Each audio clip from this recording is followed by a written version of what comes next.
with a brand called the Power of Three, and it's finally realizing that everyone joins organized dentistry for different reasons.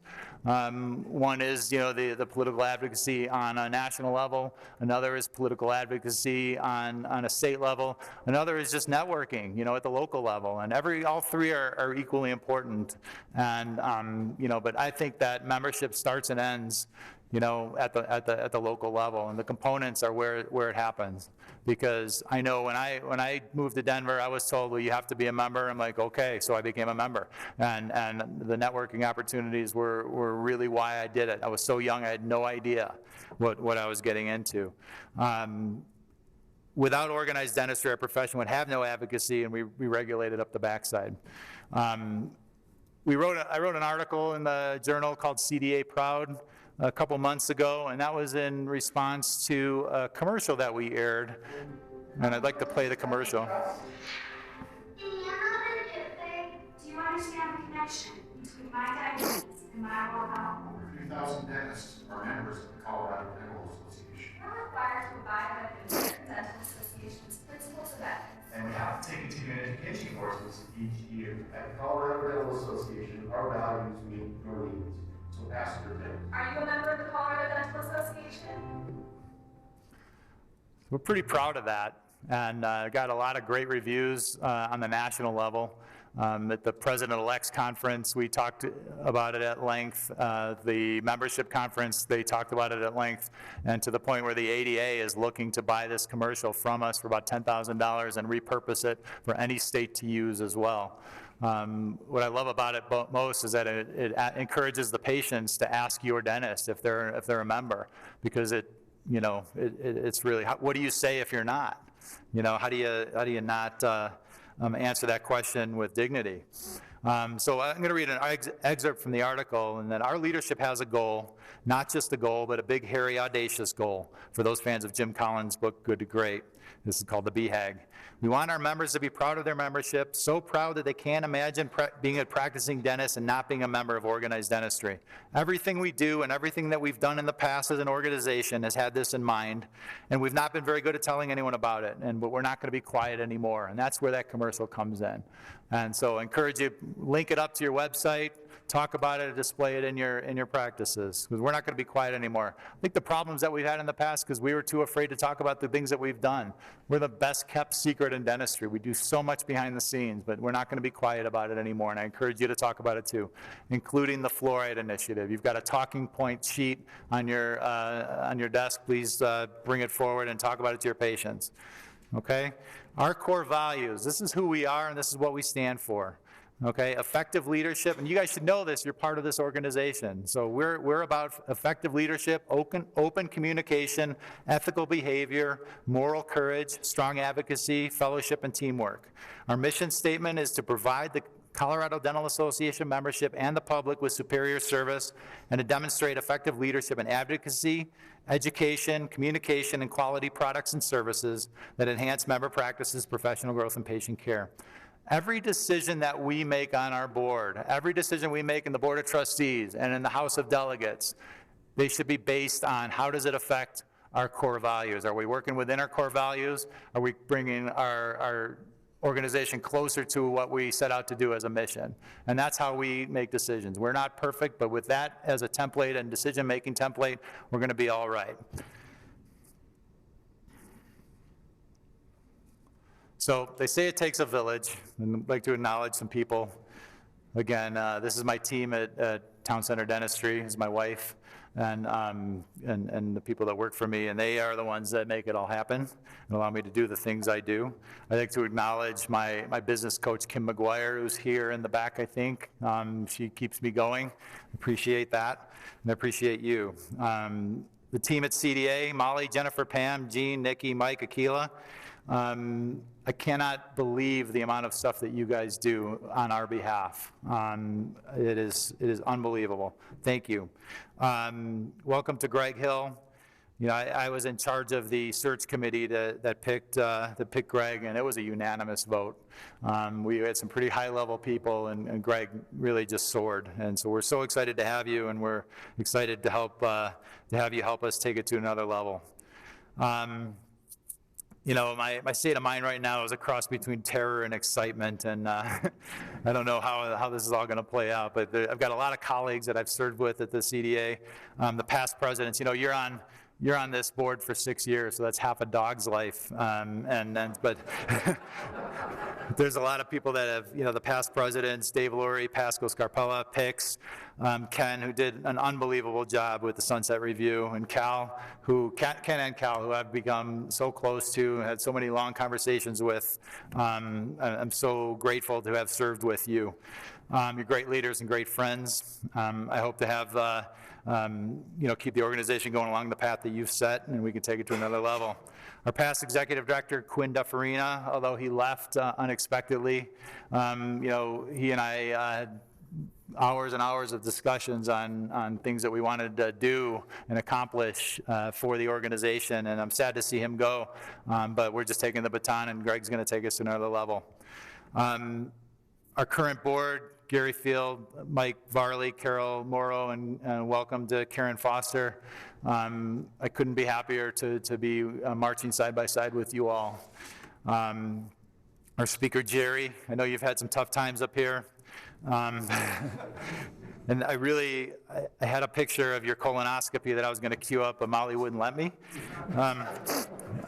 What you guys don't know about with Jerry is he did so much behind the scenes, especially under strategic planning. He was the voice of reason. He's the one that always brought it back home to what are we truly trying to do here. And you get really busy with the urgent, non-important, or urgent, important things.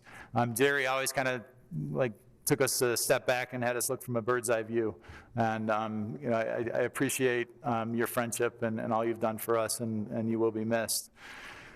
The long phone calls and discussions with Dave Lurie and Jeff Hurst, Ken Versman, Cliff Litvak, Rhett Murray, Gene Shoemaker, Gene Salcetti, Kevin Sessa, Sheldon Newman, Ian Paisley, George Gatchis.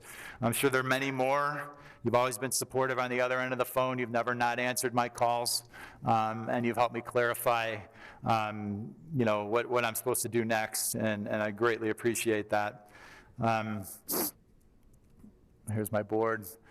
Everybody could be lucky enough to have a best friend like I do. Gary Benson is a dental school classmate of mine from University of Illinois, and I've probably spent more time with Gary than anyone besides for my wife and kids. You know, we go running and do a lot of adventures together, and this is a picture from last year. We ran across the Grand Canyon, rim to rim to rim, in about 18 hours, and Gary's always the one that's pacing me, believe it or not.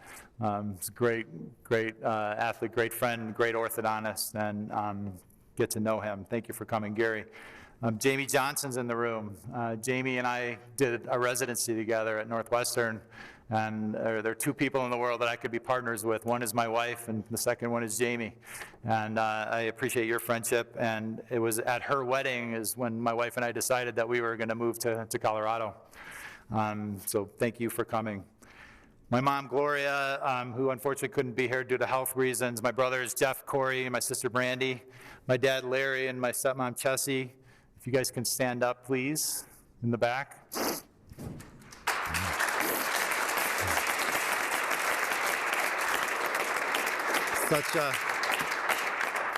Such an honor to have my dad here with me, and you've been so supportive of me throughout my life, and I'm grateful. My sister Lindsay is a lawyer. We don't hold that against her, but she's in healthcare law, and she did an internship at the ADA when she was in her third year of law school, which I think was pretty cool. My brother Brian and my youngest brother Brad, who many of you met in Washington, he's going to start dental school at USC in the fall. And here's a picture of us. Brad, if you want to take a stand, please.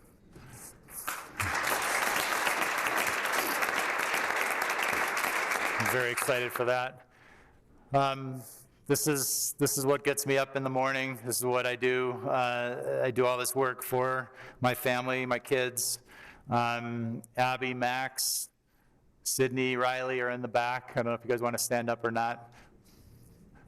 There's Riley. Thank you, guys.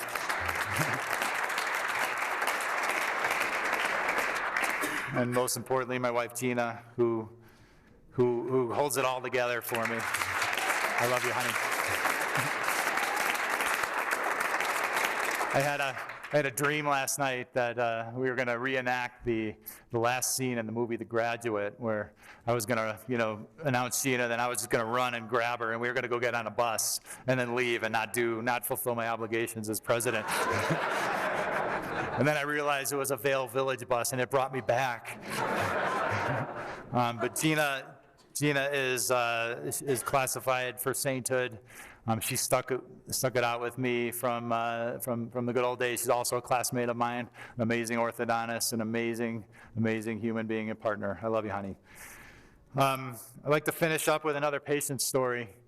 This is a picture that I took at the base of Mount Bierstadt. My son and I, and his friend Ronan right there, we climbed Mount Bierstadt last year, and just outside of the parking lot there was a family of moose at sunrise, and we got to see that up close. It was really cool. But it kind of reminds me of a patient of mine that his name was Jack. He was 86 years old when I was treating him, and I was making him a new partial. And what I loved about Jack is every time he came in, he had a quick joke and to share, and I always looked forward to hear what he had to bring. And one day he came in and he was kind of somber, and I asked him what was wrong, and he said, well, I just got back from my physician, and it's not good news.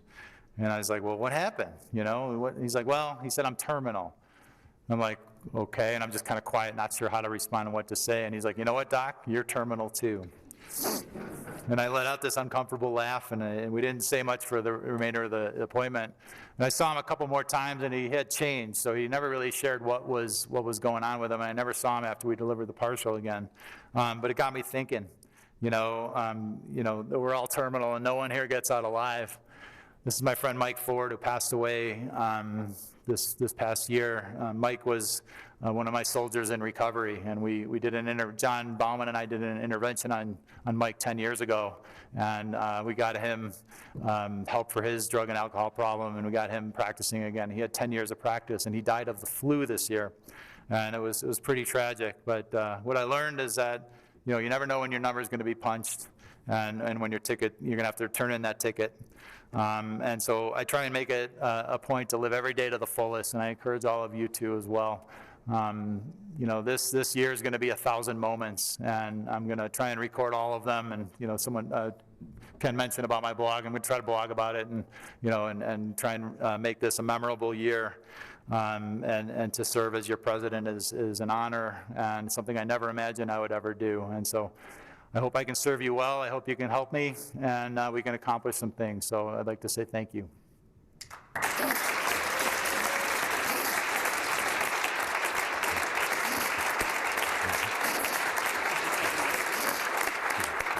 man. Good work. Congratulations. Thanks. Hey, good job, man. Thanks. Good job. Thanks. Thanks for the kind introduction.